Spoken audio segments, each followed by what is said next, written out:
Assalamualaikum warahmatullahi wabarakatuh. Selamat pagi para mahasiswa-mahasiswi.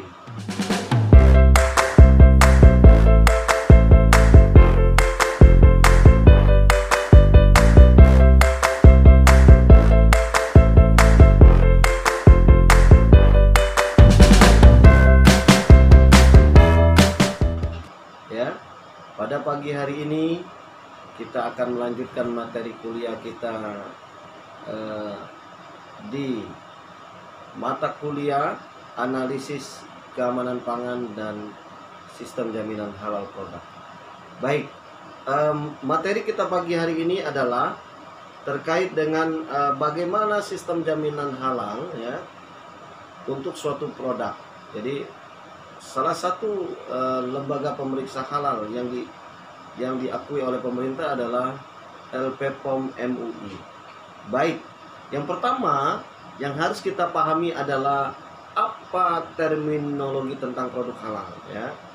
Jadi produk halal itu makanan, minuman, obat-obatan, kosmetik dan lain-lain yang tersusun dari unsur yang halal dan telah melalui proses produk halal yang telah dinyatakan halal sesuai dengan syariah.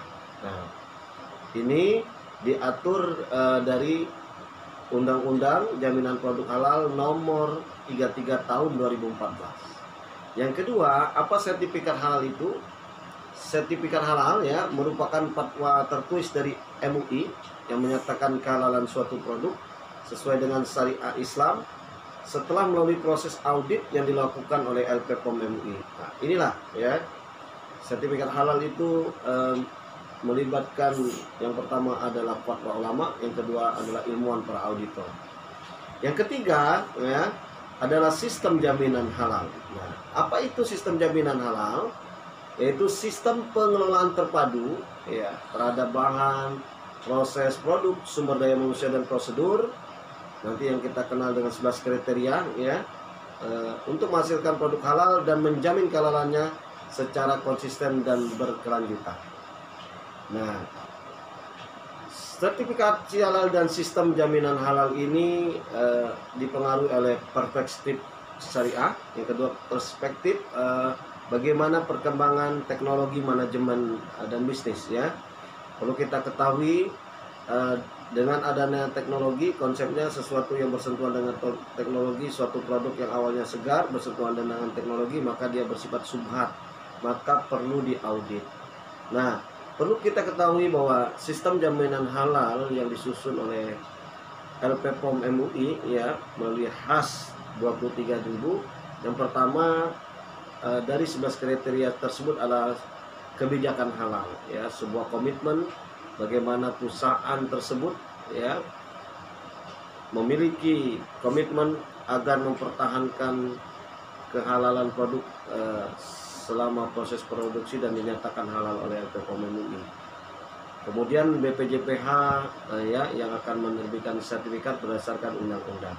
Yang kedua adalah tim manajemen halal. Nah, tim ini harus berisi orang-orang yang mampu ya mempertahankan halal setelah dinyatakan halal oleh LPPOM MUI dan disepakati oleh badan pemerintah BPJPH. Yang ketiga, kriteria itu perlu dilakukan pelatihan dan edukasi. Nah, salah satu pelatihan yang dilakukan oleh LPPOM MUI adalah pelatihan kepada penyelia halal atau yang kita kenal juga dengan auditor halal internal. Sehingga sebelum diaudit oleh auditor eksternal LPPOM MUI ya, maka perusahaan atau industri rumah tangga tersebut telah memahami sistem jaminan halal.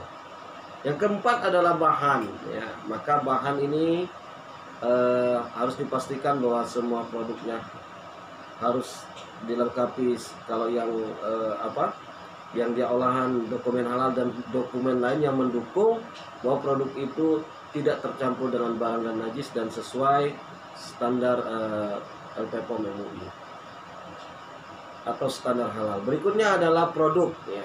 Nah, nama-nama produk salah satunya tidak boleh mengarah kepada yang haram ya. Kemudian bentuknya tidak boleh anjing dan babi berdasarkan HAS 23.000. Kemudian adalah fasilitas produksi. Nah, kita pastikan bahwa fasilitas produksi ini tidak terkontaminasi ya dengan barang-barang yang haram. Nanti fasilitas produksi di lokasi-lokasi tersebut nanti kalau ada binatang, maka binatang itu harus dikandang ya. Kemudian lokasi penyimpanan dipastikan bahwa tidak terkontaminasi najis dan sebagainya. Berikutnya adalah yang ketujuh, prosedur tertulis. Ya, ada beberapa prosedur, nanti penerimaan bahan, pembelian barang, kemudian SOP produksi, penyimpanan, transportasi dan sebagainya.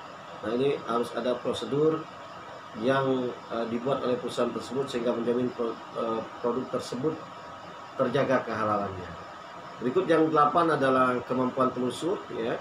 Maka auditor halal internal ya harus mampu menelusuri barang atau bahan-bahan yang ada pada perusahaannya. Ketika akan diperiksa, maka dia yakin bahwa bahan itu apakah termasuk dari bahan yang kritis sehingga perlu dokumen halal atau dokumen pendukung. Kalau tidak kritis berarti dia termasuk yang harus kita cari juga diagram alir, atau bahan tersebut adalah segar atau kita kenal dengan positive list.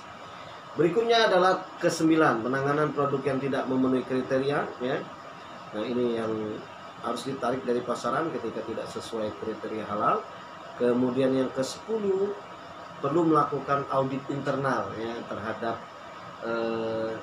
IKM tersebut, minimal dilakukan per 6 bulan sekali ya, kepada perusahaan tersebut melaporkan kepada LPPOM MUI. Artinya berarti kalau 6 bulan sekali, 2 kali dalam setahun. Sedangkan kaji ulang manajemen dilakukan minimal sekali dalam setahun. Baik, para mahasiswa, itulah tentang bagaimana ya kita mempertahankan kehalalan ya, apa yang kita perlu pahami tentang halal tersebut dengan 11 kriterianya, kemudian terminologinya, sehingga kita betul-betul paham bahwa halal adalah menjadi kebutuhan segala umat manusia, baik agama Islam maupun agama lain, dan juga sudah diatur oleh pemerintah dalam Undang-Undang Jaminan Produk Halal Nomor 33 Tahun 2014. Kemudian ada PP-nya juga. Nah, ini para mahasiswa silakan dibaca. Kemudian ada keputusan Menteri Agama, sehingga perkembangan kita terkait halal ya menjadi lebih baik, sehingga produk-produk yang kita berikan kepada masyarakat selain aman dan sehat, dia juga wajib halal. Baik para mahasiswa-mahasiswi yang saya banggakan, kita akan berjumpa lagi di kuliah berikutnya ya. Jangan lupa like, share, and subscribe channel kami ini agar kami selalu memproduksi video-video tutorial yang lebih baik. Sampai jumpa. Semangat buat kita semua. Assalamualaikum warahmatullahi wabarakatuh.